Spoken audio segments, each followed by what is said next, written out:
Welcome to the 646ers podcast. I am your brother Creek, and I'm in the building right now. Yesterday, I was wearing a bag over my head. Let me show you the bag. Yesterday, I was wearing a bag over my head because I was so embarrassed to be a Sixer fan yesterday. I had to put that bag on throughout the whole Facebook Live session that we did after the trade deadline last night. I was embarrassed because of the moves that Daryl Morey made. I didn't think they were all great moves, but I took some time to think about it. And today, I feel the same way as I did yesterday. Still bad moves. Did not help the team. I think we got worse. We got smaller. We got less intense. We got less defensive minded. So I'm going to break down the trade deadline moves for you. 6 points. This is what we do in the Six for Sixer podcast. We break down the games. We break down the Sixers issues in 6 points. That's why we call it the Six for Sixers. And I am your host, Creek. Last night we went live on Facebook with my brother John Jervy, who's my co-host in and out at times. But really, the podcast is open to anybody that wants to be on. You can email us at the6for6ers@gmail.com or hit us up on the Facebook page. So anyway, here we go. The Sixers, it was a nerve-wracking day yesterday. I didn't know how we were going to get through the trade deadline, what it was going to look like. I was nervous all day. And as the 3 o'clock hour approached, I was like, oh man, it's my main man, Harris, going to make it through this year. Because, Harris was really, to me, an attractive piece because he brings a lot to the table. His contract is expiring. And Joel Embiid just got hurt. So I was thinking, well, maybe the Sixers would just tank the season and just give clean house. But he made it through. I was wondering if Mo Bamba would make it through because Bamba's had an up and down year. Would Paul Reed make it through, even though Paul Reed just signed a big contract with us? I didn't know because their play was so spotty. So those three guys made it through, but we had a lot of other losses. So let's break down the trades. 6 points. First point is the trade we made with the Indiana Pacers. We received Buddy Hield. We gave up Korkmaz. We gave up Morris Sr. We gave up, 3 second-round picks, 2024 pick, and 2029 picks. So, and some cash consideration, which all those teams have money, so I don't even count that. All right, let's break that trade down. Buddy Hield, what he brings to the table, he brings 12 points per game to the table this season, along with 3.2 rebounds, 2.7 assists, 44% field goal shooting this season, and 38% from three. But Hield is a career 15, almost 16 point per game player, 40% from the three. Very reliable player. Last year, he played 80 out of 82 games. And he is also on an expiring contract. I think he's at 19.2 million. I like Buddy Hield. Buddy Hield is a sharp shooter. He's really been like that sniper type of shooter. And he is reliable. Again, 80 out of 82 games, not often injured. And I just think that we have a lot of perimeter players now. We have Maxey on the perimeter. We have Harris, who plays on the perimeter. We have Embiid, who also plays on the perimeter. We have Melton, who's on the perimeter. Oubre's out there. All of those guys pretty much start on the perimeter. So I don't know. It's going to be a 3-point shootout. Those guys just going to be competing to see who's going to make the most 3-pointers. Because we just added another one, and Hield, by and large, is very efficient from the 3-point line. So we'll see. It might help. I think that I don't see that as a big move for us because we already have 3-point a lot of 3-point shooters, but our 3-point shooters have been kind of spotty, kind of streaky anyway. Even Maxi has been kind of streaky. In one game, he may go 7 for 8 for three. The next game, he might go 1 for 5. So maybe this will add some consistency to the 3-point arsenal that we already have. We gave up Cork Maz. I'm very happy for Cork. Cork wanted out. He had been asking for out for like the past 2 seasons. And I never like to see a guy in a position where he really doesn't want to be. So I'm happy for him. He's gotten waived by the Indiana Pacers, but I believe he got waived or he was potentially going to get waived. I think it's a good move for him. I think that he can go start somewhere else fresh. And he is a good player. There's teams out there that can really use his services. He can shoot the three ball. He can bring the ball up the floor. He has a lot of good ability. He has more of a European game, but I think that he's going to get a good start somewhere else and maybe able to display his talents a little better than he did in Philly. Morris Senior, he actually got traded to San Antonio and then he was waived from San Antonio. So he is on the buyout market. And I thought that was a big loss because Morris Sr. added a big body. We had trouble with rebounding. We had trouble with interior defense. And he also could shoot the 3-pointer. And he was a versatile player. I thought that he brought a lot to the table. I think that's going to be a loss that's really going to come back to get us. And we'll see in the next couple games. We haven't been rebounding well anyway.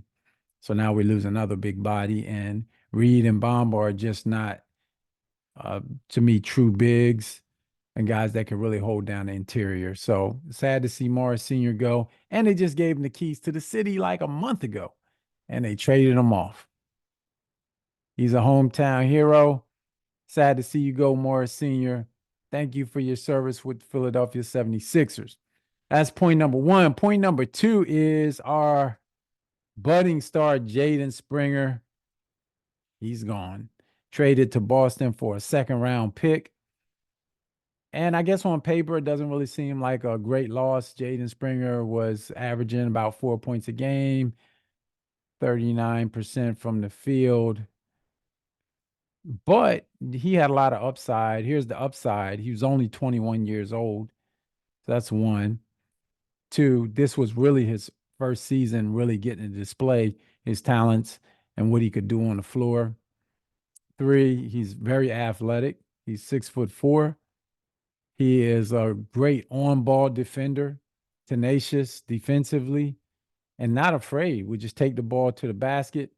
And we noticed him settle down a little bit. He was a little jumpy in the beginning of the year, but now he started to let the game come to him, was a lot more efficient, was starting to really see where he could make the best plays. And I enjoy watching him the last couple games. I thought he was really, really coming on strong.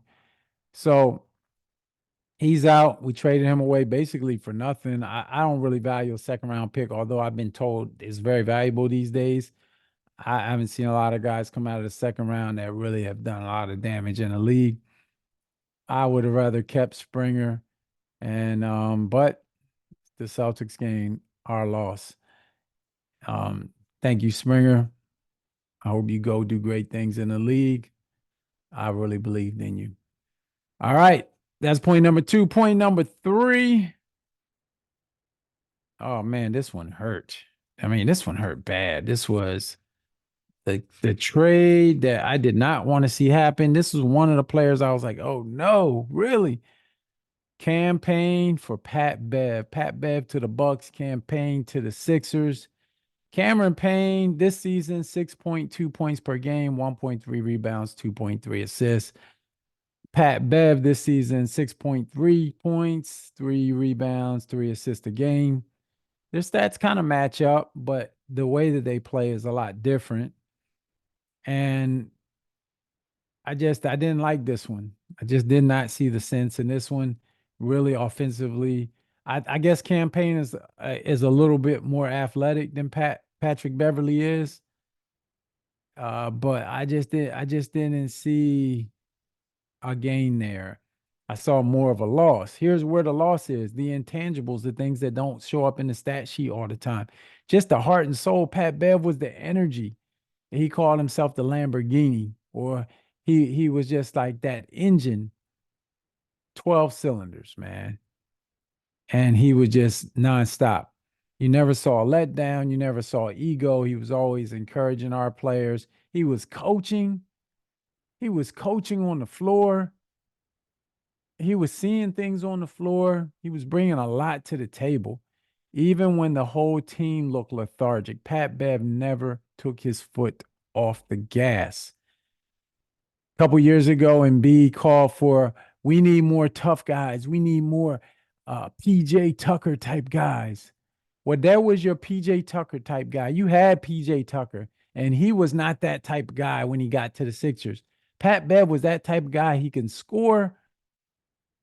And when Embiid and Maxey were out against Boston, I think Pat Bev put up like almost 30 points.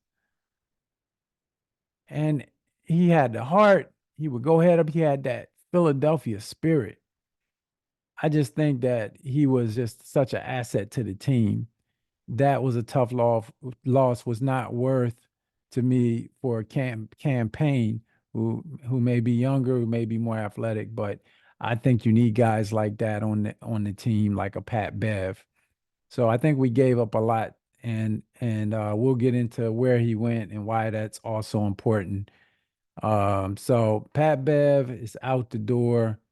Pat Bev, thank you, brother, for your heart. You really embodied that Philadelphia spirit and that Philadelphia Broad Street bully mentality.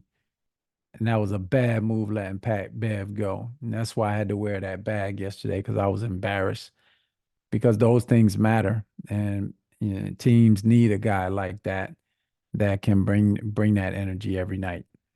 So sad to see him go. Well, we did also get a second round pick, which again, I don't value second round picks. Somebody have to educate me on how second round picks are valuable, and I'm willing to listen. But right now, I'd rather have Pat Bev than campaign. But welcome to Philly campaign. And Pat Bev, good luck on your next stop in Milwaukee. Which brings me to point number 5, who we traded to: Milwaukee Bucks and Boston Celtics, who are all, ahead of us in the Eastern Conference. And I just felt that, I guess with Springer, the Celtics are not going to see an immediate impact with him. And if he's going to be a good player in the league or somebody that's really going to be able to contribute. So that's not going to really hurt us right now. But Pat Bev, I think, is going to make an immediate impact in the Eastern Conference. And campaign just does not have that same dog tough mentality that Pat Bev has. Milwaukee was missing that because they traded away Drew Holiday, and Dame Lillard is more of a scorer, finesse type. He's not, doesn't bring that Pat Bev, that dog defense in doing anything for the team mentality. Dame obviously bringing that scoring, that offensive threat, but they added a defensive hound. And we're going to have to play them. And at some point, and possibly in the playoffs, we're going to meet them. So we strengthened. That's point number 5. We strengthened our foes. We strengthened Boston a little bit, and we strengthened Milwaukee a lot. Not a great move while weakening ourselves. So that's point number 5, trade deadline. Point number 6, the buyout market. And we're hoping that Morey has a plan in the buyout market. Some notable players. I didn't write down everybody that was available, but we got Spencer Dinwiddie. That'll be a good pickup, but I doubt it because, well, maybe. There's be another player on the perimeter. I'm not sure we need that right now. We really need a big. We really should have gotten a big like Andre Drummond. I heard they were in the talks, but it didn't work out. Kyle Lowry is what people are kind of figuring Morey's going to go for. Kyle Lowry was let go by the Miami Heat. He's on the older side now. He's had some good, decent, I won't say great or good, but decent games with the Heat where he's holding his own, but his age is showing a lot and has shown for the past couple of years. I don't know how many years Kyle Lowry has left in the tank, but he is a hometown guy. But hey, Morris Sr. was a hometown guy too, and he was let go. So he's out there. Seth Curry. I'm not sure if Seth Curry is still out there or not, but he was out there.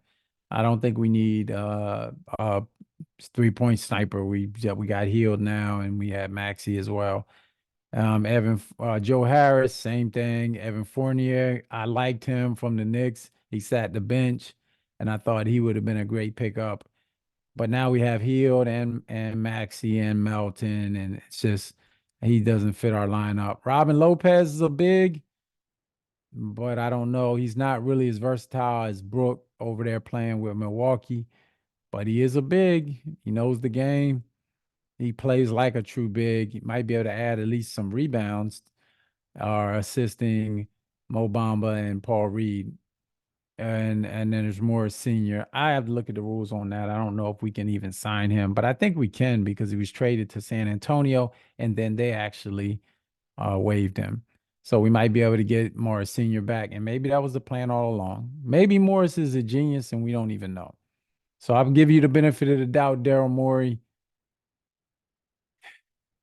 but I just didn't like it. That's the 6 points.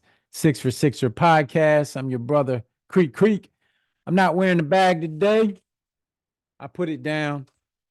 But yesterday was a rough day for a Sixer fan. Some people like the moves. I did not. I would rather us done nothing than to end up like what we did. But we'll see tonight. I think Hield is going to be available tonight against Atlanta. We will be going live on Facebook. Please like, share, subscribe, comment. Tell your friends about the Sixer podcast, the most organic. We really a podcast for the people. It's your brother Creek Creek, and I am out. I will see you tonight. We're going to record the live and put it up here after the Atlanta game. Let's go, Sixers. I'm back. We back. Hopefully his new team will gel. Peace.